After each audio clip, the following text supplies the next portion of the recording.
Come get the scoop on the new controversial Imperial Agents Codex for Warhammer 40k.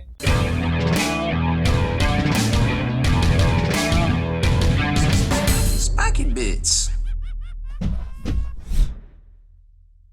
Welcome back, Hobby Maniacs. Baer with you again today with the Codex Imperial Agents. This is I don't know, I guess a big question mark as out there as far as most people are. Now, we could talk for ages about this, but this particular product rollout got a lot of people salty. There was a lot of confusion. Sisters, everybody was hoping for plastic sisters, and now we got pewter sisters coming off the shelf. And while a lot of points, it seems that they are quite pricey. If you listen to the Long War podcast number 81 that we actually put out, we researched the price of pewter, and it's like $12 an ounce, which is street value, not exactly what the wholesale value on it is, but it's a lot more expensive than we thought it was, which makes sense for some of these prices from Games Workshop in the at least from the metal side of things. But there's still a lot of confusion out there as far as that goes. Pricing aside, the hobby is an expensive thing, etc., etc. Now, this book is a really interesting kind of conundrum in and of itself because it contains 9 different factions inside it, right? Which is very similar to another book that came out last week, which contained 9 different factions inside of it. 136 pages, 136 pages. Softcover, hardcover. $40. So where does that leave us? Well, I almost feel like if I was doing a product comparison, I would be like, well, we've got 100% almost new content. Some of the data sheets were obviously reused from previous supplements, but this almost seems like it was designed to sell and order a large number of copies because it is the paperback. So I feel like that's kind of how that works. Not knowing anything about printing or anything like that or sourcing that material, I would imagine the hardcover codexes are more.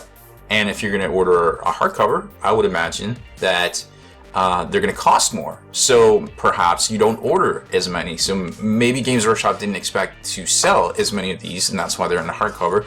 They expected to sell more of these. That's why they're in softcover. That just seems a logical conclusion to make, given what I know about retail. Now, I'm just shooting from the hip here. I don't know anything about the printing. I don't know anything about typesetting. I don't know a lot of things, actually. But I'm very good at spotting a trend. And I can tell you that it is no mere coincidence that there's 9 factions in here, there's 9 factions in there. And this is basically following along a similar path to how the Chaos Traitor Legions work. So it's almost like they put out a bad guy kind of release, and then they're putting out the good guy kind of release. But the problem is that people kind of had this whole oh, sisters are coming, I want new sisters, because of the whole Dustbins video and things.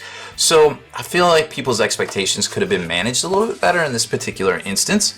And there could have been a little bit better communication, because what this seems to be, and we will get to that here in the next couple of pages, is a compilation of rules, and they even say so, to that effect, from digital form into print form. But also, if this isn't the full list, obviously this isn't all of the Grey Knight stuff. This isn't all of the Adeptus Sororitas. This isn't, because obviously St. Stellacine was left out, and it was very, very much vocalized through the internet community. There's bits and pieces in here that were taken from the actual Inquisition itself and put into a different separate section. So it's all very puzzling, of course, and Assassinorum, the Assassins, had their own kind of mini supplement in the Execution board game, right? And they also came in the White Dwarf. So and the same with the Legion of Damn was a digital supplement. So a lot of that is getting collected into here. And at the fore of each section, they give you a formation detachment on how to take a smaller version of this in the game. And that's perhaps another indicator that Games Workshop really wants us to not be limited on the choices of our sources. Because basically, everything's a formation detachment if you read the main rulebook. Like everything, you have to pick it a certain way, whether you pick it as a CAD that's a combined arms detachment. Whether you take a formation, that's a formation detachment. Everything is a detachment. And now we have even more of those in here. So as I dig deeper and deeper into this book, I'm trying to understand what's going on and convey it as best I can to you guys. We're probably not going to do a tips and tricks video on this because it's a lot of existing material.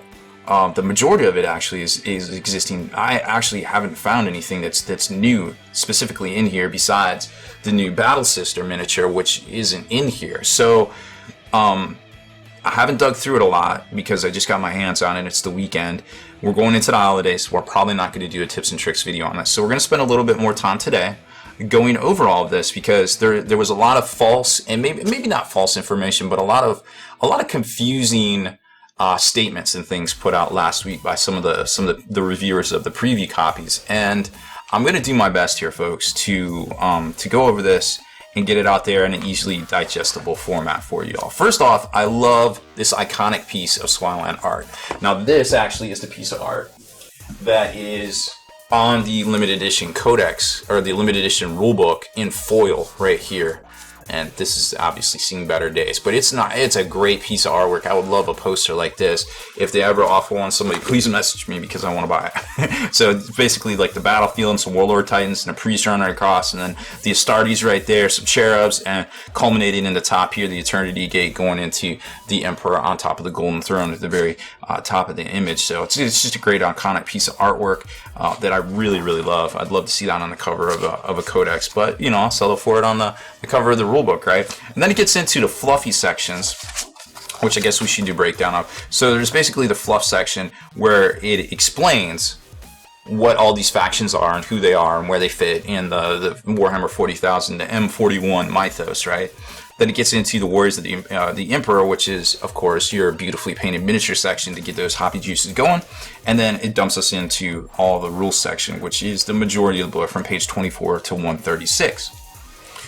So here's some great looking sisters all arrayed out for battle. So that is all of this section. So we're not going to spend a lot of time on the fluff. There's the cover of the Execution Force board game. Of course, iconic, the previous Demon Hunter Codex cover and Lord Cortez. And then it gets into the Golden Demon quality stuff, the studio armies, etc., etc. And our first set of rules. And this is where we're going to spend a little bit of time talking here. So let's read this out together. Data sheets. Since the current edition of Warhammer 40k The Rules was published, there's been several digital supplements, including rules and factions that represent the powerful, secretive, and even sinister institutions of the armies of the Imperium. Collecting together these resources, this book is designed to be used in conjunction with the various codices, codexes, belonging to the armies of the Imperium to provide players with the rules needed to play games of Warhammer 40k with the entire range of Imperial Agents miniatures. And then it goes in to say that each section of the book, there's an appendix, there's a summary with the special rules appropriate to that faction, as well as providing full rules for any weapons and wargear that feature on their data sheets. Any equipment that is especially common or used by more than one of the factions presented is all in the Army of the Imperium section on page 36. And actually, the very last page has the relics, the inquisitorial relics that we saw come back as well for the Codex Inquisition back in the day, which I guess, according to this, reading that right there, what this says to me is all these books are still valid. Literally the only thing that I can tell is added as new material are the detachments at the front of each section here. So each faction included in this book is represented by a unique detachment, enabling you to field the units associated with the faction alongside other armies of the Imperium forces. They have their own force org chart and feature bespoke. Bespoke means custom in the Queen's English. Command abilities that best reflect their fighting style. Formations. This book contains 3 formations that enable you to field formidable units drawn from a number of different data sheets. Each formation grants its constituent units useful bonuses which can enhance their effectiveness on the battlefield. You may include these formations in your army as described in Warhammer 40k The Rules, and we spoke about that earlier. So we'll just use the Adeptus Mechanicus as our first example to show you guys what's up. And then here's all that special issue war gear so you can quick reference it. So right off the bat, you've got the forces of the Cult Mechanicus. You've got several data sheets, 1 and 2, servitors, and tech priest engines here. And then you go into the canticles themselves, which are a common rule for these guys, for the Cult Mechanicus, which we saw in the book. Now, this right here is a new little thing you can take. So the units on the following pages have the Cult Mechanicus faction. So they tell us the faction, shown by the icon below. They are part of the armies of Imperium and ally as such, as described in the ally section of Warhammer 40k, the rules.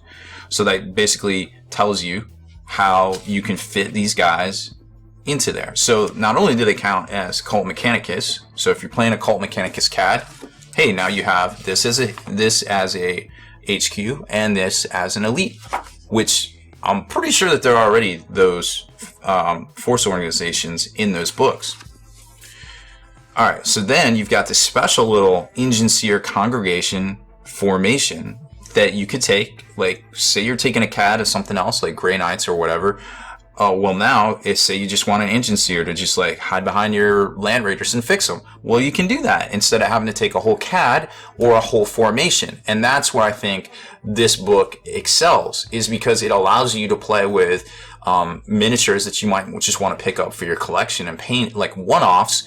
And now you have a way to play them with your other armies of the Imperium, which I think is pretty much genius, to be quite honest, because that's a dope looking miniature. Like if you have that miniature and you're like, you know what, I totally like to play him, but I have to take a whole CAD, a Cult Mechanicus, and it's really not worth it to me because A, I don't want to paint that stuff, or B, I don't want to buy that much stuff. This is a great idea by Games Workshop. This is a very forward thinking way of them to present rules to allow us to play with our toys, and I am all about that because it gets those hobby juices flowing. You're like, oh, well, I'm just going to the store and I've got $20, $30 in my pocket. I can pick up some servitors, or I can pick up this Engine Seer guy, and now I can add them in to my army because this is how they did that right here, right? I think it's a great idea, but this really wasn't. I don't feel like this was conveyed correctly to the internet by a lot of people in the past week, and so there's a lot of negativity out there, but I think this book is a good thing. So now that we've got that out of the way, 12 minutes into the video, thanks for hanging in there, let's just go through the rest of the other 8 sections and kind of break that down real quick, because that's really kind of what we're looking for here, is how does all this work? And at the end of the day, I can't show you everything that's in this book, but I can give you a good idea of if it's something you'll want to buy. And that's really what these reviews are for, I feel like. So then it goes into the forces of the Aeronautical Imperialist. And of course, we've got the officer of the fleet. He was already as part of the Astrid Militarum Codex. There's your Imperial Navy section. Hey, now you can just take 1 fast attack and 1 optional HQ, right? All units from this detachment must have the Aeronautical Imperialist faction. And then they have air superiority, which is a rule ported over from this Death from the Skies book. You may re-roll failed reserve rolls for units from this detachment. So this is actually kind of powerful to let you re-roll your reserves. So they have to have this faction. And this faction is actually these 2 guys right here. So you got Valkyrie, which can have a transport capacity. Which includes the optional pursuit and agility rules from the Skies of Death, which have or have not been universally accepted in most areas there, and the officer of the fleet himself. And there it is. So that kind of gives you an idea. Then we've got the Astrid Telepathica, which is a primary psyker. Again, this is an HQ choice in Astrid Militarum. And giving them a new faction called Telepathica faction. Interesting. So you can have 1 HQ and 1 to 3 elites. So basically this is just a way to slot in the Psyker guys instead of taking a whole CAD or a specific formation from the Astrid Militarum. And then they are right there. So existing models, looks like it, yep. And then we've got the Sorotas. They got a little bit better of a a breakdown, so to speak, for the book, because they're one of the main ordos of the Inquisition, the militant arms. So they go into like a whole thing here, and I'm sure you've already dissected this whole detachment along with, this little delegation formation kind of thing from the past week because a lot of people were trying to figure this whole thing out. But basically, it just gives you. It's just like this was at the back of the Sorotas digital book. You know what I'm saying? Like a lot of books now, they come with these things already in them. It's almost like this is how it would be if that codex had come out in 2017. So there it is. And then of course you can add in any of the Sisters of Battle models and things like that. We've seen a lot of that already. I'm not going to spend a whole lot of time on that because as far as I can tell, this is literally the same as everything else, except for the only new parts are these 4 detachment sections. Then it gets into the Death Watch. Again, this is a really neat little way to take these guys and just kind of throw them into any army, which this actually already was a thing. It's just now they basically reprinted it. You could kind of do this already. So you could just take a troop choice, which is just one of the veterans, and then you can just be like, oh, well, I've got a CAD of Space Marines, and now I'm going to take this little Death Watch kill team, and boom, there you go. So it's not an ally, it's just another detachment to add to your combined armed detachment army. So it just totally makes sense, because who doesn't want to put these badasses in their army? But I'll tell you what, I don't want to spend, they're already like 250 points, you know, over 300 depending on what transport you give them. So it's you don't want to spend all these points and have to take a whole nother formation or a whole nother CAD just to slot them in. It starts to get super expensive in 1850 or 1500. So this just gives you a way to pick up a box of these guys and play with them in your existing armies of the Imperium army. And that's just dope. And of course, get the Black Star as well. Next section is the Grey Knights. Again, a way to just slot in some Grey Knights, a troop, a fast attack, or a heavy support. And then they have basically, this is a watered down version of the Nemesis Strike Force, which is in the back of the Grey Knight book. The command benefit, of course, is that you can, normally you have to make reserve rolls on turn 2, but these guys can arrive starting on turn 1 with a roll of a 3+, and of course, any modifier you have to the reserve roll will modify that as well. So just another way to get Grey Knights in quick. 1 troop or 1 fast attack, and they must have the Grey Knight faction. So you can literally take any troop, any fast attack, or any heavy support with Grey Knight faction. That unlocks pretty much the whole codex to be able to take in as a Demon Hunter Strike Force. So you're starting to see the near I don't want to say genius, but it's actually a very creative way to give us, as both hobbyists and players, something we want. And that's an easy way to play with the models we either have or have been yearning to buy. This is actually existing material here. The Spectral Host was already a way you could slot in the Legion of the Damned into your army. I have not poured over this to see if there's any new content in here, but let me tell you what, these guys deep striking in with ignore cover, combi weapons and meltas and things can do some work on a lot of things out there. Now, I don't know, the meta has shifted so much since this book, or since this digital supplement originally came out. I'm not sure if they'll make a splash in 2017, but it's cool to have the options nonetheless. And then we get into the Assassins, which Assassinorum Operative. This was material that was presented in the White Dwarf and the board game little packet. So it's cool to see it. Hey, I just want to take a Vindicator, or hey, I just want to take a Calexis. Even though those aren't quite as good anymore because of 75-point Sisters of Silence has a way bigger footprint on the tabletop and turns off their psychic powers just as good. So there they all are. And of course, their big little formation detachment at the back.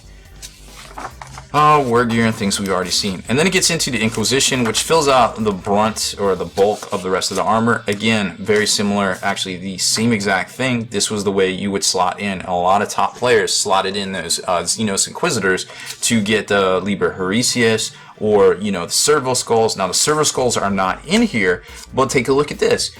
All units from this detachment must have the Inquisition faction. Well, the Inquisition Codex most definitely has the Inquisition factions. Servo Skulls are not gone.